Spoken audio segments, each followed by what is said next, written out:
High, তোমরা সবাই কেমন আছো? আমি তো ঠিকই আছি, বাট কদিন ধরে মনটা ঠিক ভালো লাগছিল না।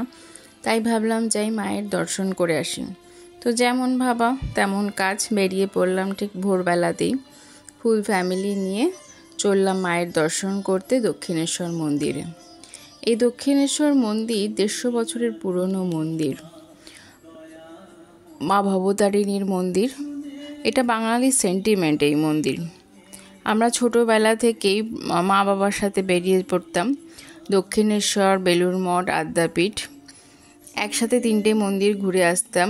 যেটা পুজোর ছুটিতে বলুন বা গরমের ছুটি বা শীতের ছুটি হোক, মা বাবা নিয়ে যেত। সেদিন সারাদিন ওইখানেই কেটে যেত আমাদের।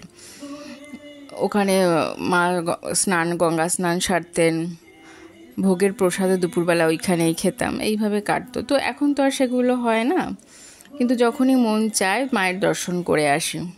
তো সেই হিসেবে আজও বেরিয়ে পড়লাম। গিয়ে আমরা প্রথমেই গেলাম পবিত্র গঙ্গাতে, গিয়ে শুদ্ধ হয়ে নিলাম, তারপরে গিয়ে মায়ের পুজো দিলাম। সেখানে বাবার মন্দিরও ছিল, শ্রাবণ মাস, বাবার দর্শনও করলাম।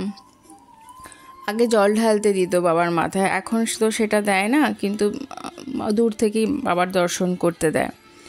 আর মায়ের দর্শন তো খুব সুন্দর দর্শন হয়েছে। বৃষ্টি বৃষ্টি ওয়েদার ছিল, তাই বোধহয় একটু ফাঁকাও ছিল। আর আমরা তো একদম ভোরবেলা গিয়েছিলাম, তাই লাইনও খুবই কম ছিল।